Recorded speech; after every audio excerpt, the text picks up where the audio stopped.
Who still wants the 20 euros now? Who still wants the 20 euros now?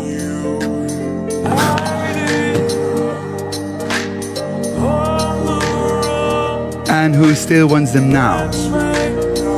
Why do you still want these 20 euros? People may attack you, criticize you, or ignore you. They can crumple you up with their words, spit you out, or even walk all over you. But remember, whatever they do or say, you will always keep your value. Good evening. Good evening. How are you? Are you good? Great. Welcome to this match. This match will take exactly 18 minutes. Okay? And you're all part of the same team. Mechelen. Okay? Hey guys, I would like to see fair play on the field, respect, and positivity. Is that okay for everyone? Cool. Good luck. 1 year ago, I decided I wanted to become a football referee. Not because of the money, though. I only get paid 20 euros per match, so I won't really get rich by it, will I? No. I decided to become a referee for two other reasons. One, to stay in good shape. Two, because I wanted to learn how not to take things personally. I can see some people nodding. You're probably thinking being a referee is the perfect environment to learn how not to take things personally, isn't it? Because the spectators hardly ever shout encouraging or positive things. No. What do they shout? Come on. Loser. Are you blind? Yeah. Good. As a referee, I'm the scapegoat. Apparently, I'm always wrong. It's always my fault. And I wanted to learn how not to take all this personally. Because I really struggle with this. For example, when I drive slowly because I'm trying to find a specific location and somebody is just driving behind me, I feel hunted. Especially when they start honking and flashing their headlights. I take it personally. I know I shouldn't. But it just happens. Do you see what I mean? Yeah. Or when somebody cancels an appointment last minute, I get the feeling that I'm not important enough. Again, I take it personally. Even professionally. I'm a public speaker, like tonight. This is what I do. I give keynote speeches, and I really like it, as long as I can draw my audience into my story. Because the very moment I see somebody is not paying attention, for example, when somebody is looking at his smartphone, it just happens. I take it personally. Relax. You are safe tonight. Don't worry. Feel free to take your smartphones and you can even start talking to your neighbor. I will not take it personally. Why not? Because now, here and now, I'm very conscious that this can happen. And more importantly, I have a strategy to deal with it. So tonight, I would like to share this strategy with you. Are you interested? Cool.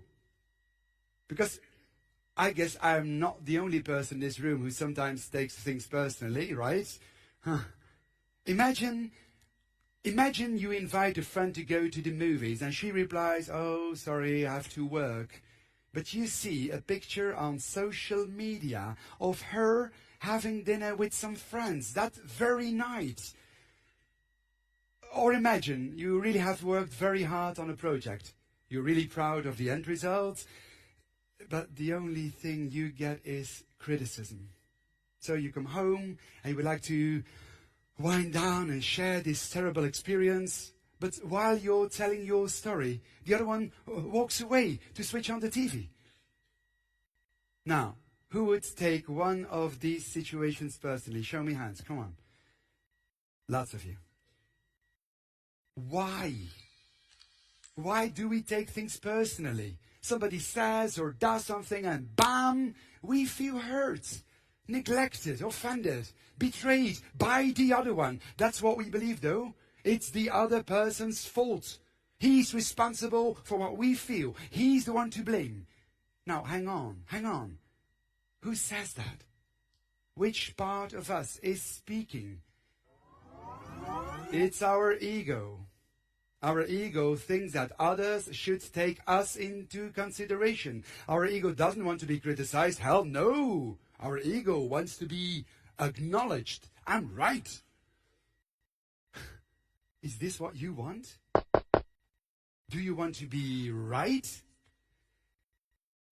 That's exhausting. When my ego takes over, I'm fighting all day. I'm in a constant struggle with the rest of the world. And it drains my energy. Wouldn't it be so much easier to not take things personally? Because then, no one has power over you. You're free.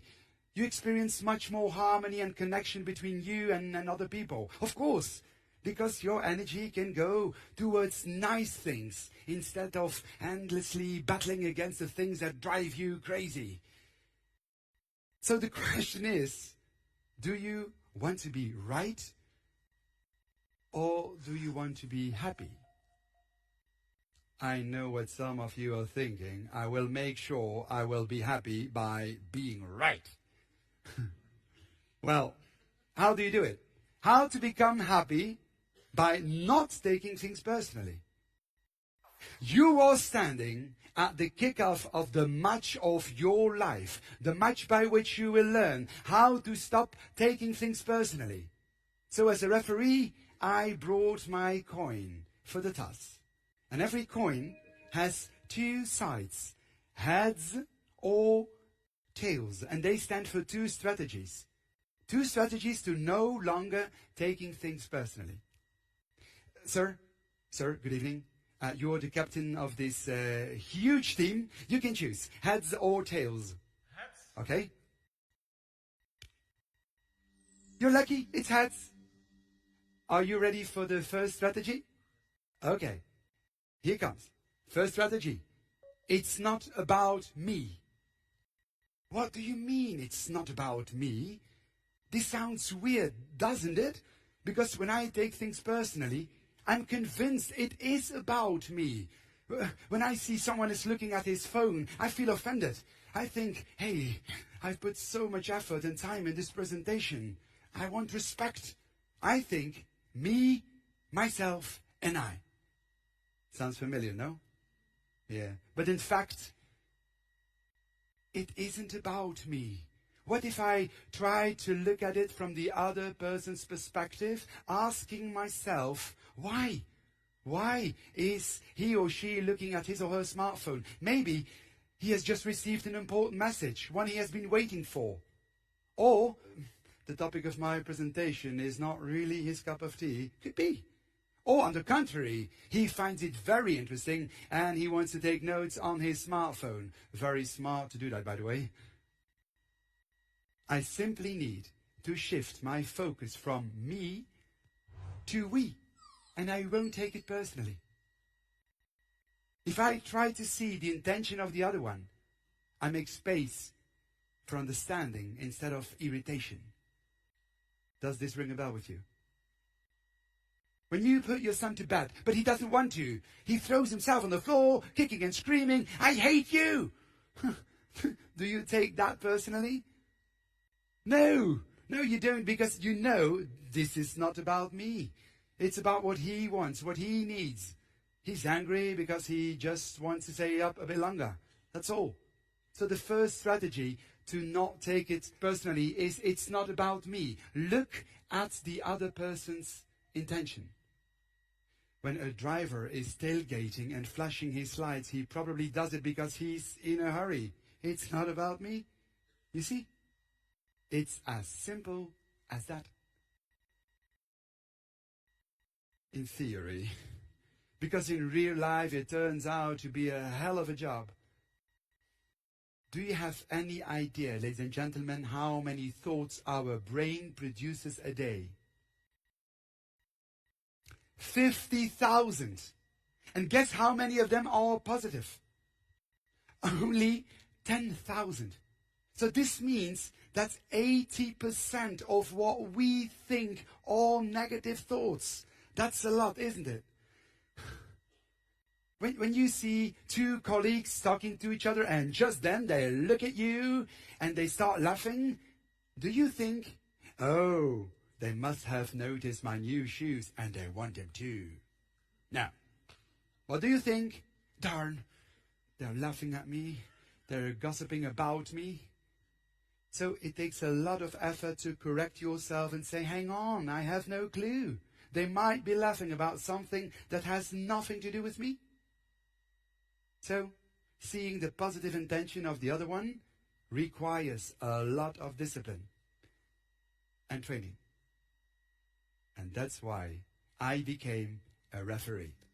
To train my brain not to take things personally. I train my brain an hour and a half a week, the entire period of a match. I say this for the football dummies. And now before the match, I'm warming up. Not only physically, but also mentally. I give myself some pep talk in the dressing room. Frederick, watch out. Lots of things will trigger you during the game. You're going to make decisions who some will not agree with. And they will shout unpleasant things at you. So I tell myself, Frederick, don't take it personally. It's not about me. They just want to be right. They simply want their team to win. You see, when I focus on the intention of the other person, there's no need to take it personally.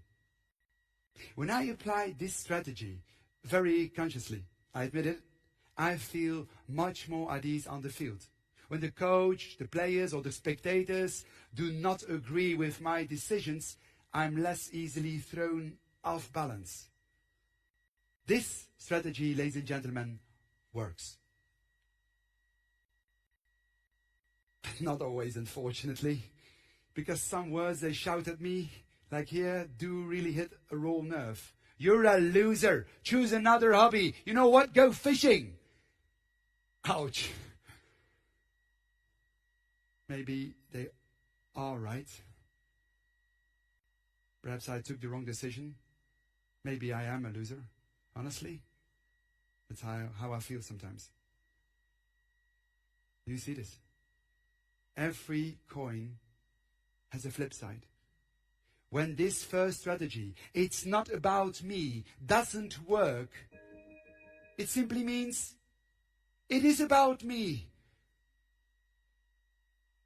I have to look in the mirror and question myself. As a beginning referee, I still feel insecure, especially me. I never played soccer. It is about me because it has something to do with my insecurity. I doubt about myself, or a part of myself that I haven't come to terms with. Do you see my point, ladies and gentlemen? Even if I know that a driver is only tailgating because he's in a hurry, I still take it personally when he honks or is flashing his headlights. So I must question myself. Probably I was driving too slowly. I'm aware of it. I just don't like that clumsy part of myself. Why else would I take it personally? Right? When I say, ladies and gentlemen, you are an orange, who would take this personally? No one, right? Why not? Because nothing in you believes that you are in fact an orange. An orange? Unless, of course, that you are ginger and you feel bad because of that. Which is luckily not the case with me. But when someone says,